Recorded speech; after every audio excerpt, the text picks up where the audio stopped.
జన్మ కర్మ సమే దివ్యం ఏవం యోగే దిత్వత్వతః తత్వా దేహం పునర్జన్మం సత్యప్రభావం దివ్య ప్రకాశం మంత్రస్వరూపం నిష్కళంకోహం నిజపూర్ణబోధహం ప్రత్యగాత్మాహం నిత్య బ్రహ్మోహం సత్యత్ ప్రమాణం మూల ప్రమేయం అయం బ్రహ్మాస్మి అహం బ్రహ్మాస్మి.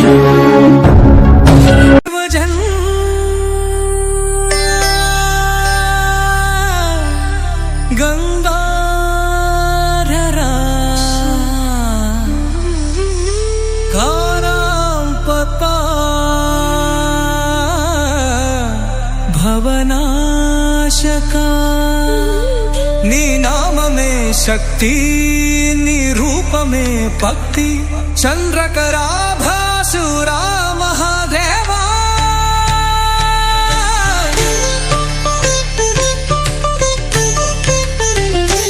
దింవదలాళ వశముతో నీ పాదాల చింత చేరగా ఓంకారాగానంతో భవినల్లా నినదించగా హర హర మహాదేవ శంభో నీ లీలలు అపారమయ్యా కైలాసం దాటి వేడుకగా ఈ రాత్రి జలించెమయ్యా శివశంకర శంభో శివశంకర నీ నాదమే బ్రహ్మ నినాదమయ్యా నీ తాడవమే జగద్వినాశమయ్యా నీ కృప కటాక్షమే మాకు రక్షమయ్యా.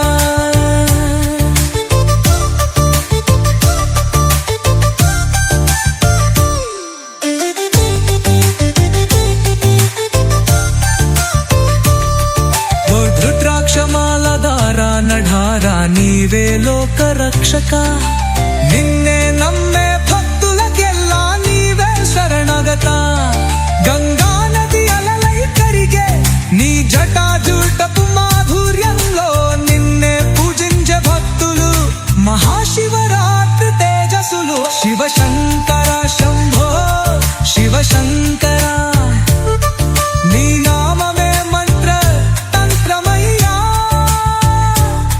నీ కళ్ళ జోడే అగ్నిపుంజమయ్యా.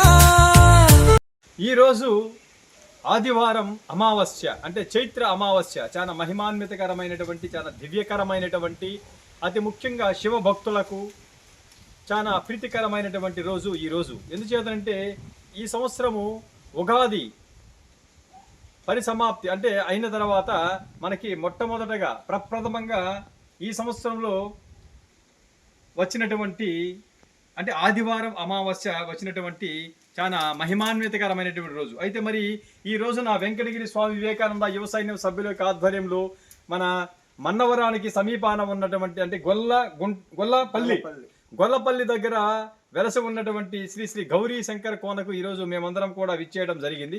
అయితే ఇక్కడ స్వామివారు అంటే సిద్ధయ్య స్వామివారు ఇక్కడ ఎన్నో సంవత్సరాల నుంచి ఈ యొక్క గౌరీ శంకర కోనలో శివలింగాన్ని ప్రతిష్ఠించి ఇక్కడ స్వామివారికి ప్రతి సోమవారం కూడా ధూప నైవేద్యాలు షోడశోప పూజలు కూడా నిర్వహించి స్వామివారు ఇక్కడ వస్తున్నటువంటి భక్తులకు కూడా ఆకలితో ఎవరైనా వచ్చినా కూడా అటువంటి వ్యక్తులకు ఆయన దగ్గర ఉన్నటువంటి ఆహార పదార్థాలని వారికి అందించి అంటే బాటసారులకు భక్తులకు అందించి వారి యొక్క అగ్నిహోత్రును కూడా చల్లారుస్తున్నారు. అయితే ఈరోజు ఈ చైత్ర ఆదివారం అమావాస్య శుభ సందర్భంగా ఈ యొక్క గౌరీ శంకర్ కోనయందు మన శివలింగాన్ దగ్గర రుద్ర హోమాన్ని కూడా నిర్వహించడం జరిగింది. మేమందరం కూడా శివలింగానికి దక్షిణ దిశాన ఉన్నటువంటి ఆ యొక్క చెంచుగుండం కూడా మేము ఈరోజు దర్శించడం జరిగింది. చాలా మహిమాన్వితమైనటువంటి చెంచుగుండము. అక్కడ యోగులు ఋషులు మునీశ్వరులు జపతాపాలు చేసేటువంటి మహిమాన్విత శక్తులు ఈశ్వర జపతాపాలు చేసేటువంటి యతీంద్రియులు కూడా ఆ యొక్క చెంచుగుండంలో కూడా నిరంతరము ప్రతినిత్యము త్రికాలాలయందు నిశారాత్రులందు కూడా ఆ యొక్క గుండం చుట్టూ కూడా స్వామివారి అంటే పరమశివుని నిరంతరము తపో ధ్యాన నిష్టలు ధ్యానిస్తూ ఉంటారని కూడా పెద్దలు చెప్పారు. కాబట్టి అటువంటి చెంచుగుండాన్ని నిరంతరము పరిరక్షిస్తూ అక్కడ ఆ యొక్క గుండంలో ఉన్నటువంటి నాగపడిగలతో ఉన్నటువంటి ఆ కొండకు కూడా స్వామివారు విశేష దినాలయందు ప్రతి సోమవారం కూడా అక్కడికి వెళ్ళి ఆ యొక్క నాగపడిగ ఆకారంలో ఉన్న కొండకు కూడా స్వామివారు నూనె దీపాన్ని కూడా వెలిగించి, అంటే అఖండ దీపం లాంటిది వెలిగించి కూడా రావటం అనేది నిజంగా చాలా విశేషకరమైనటువంటి విషయము.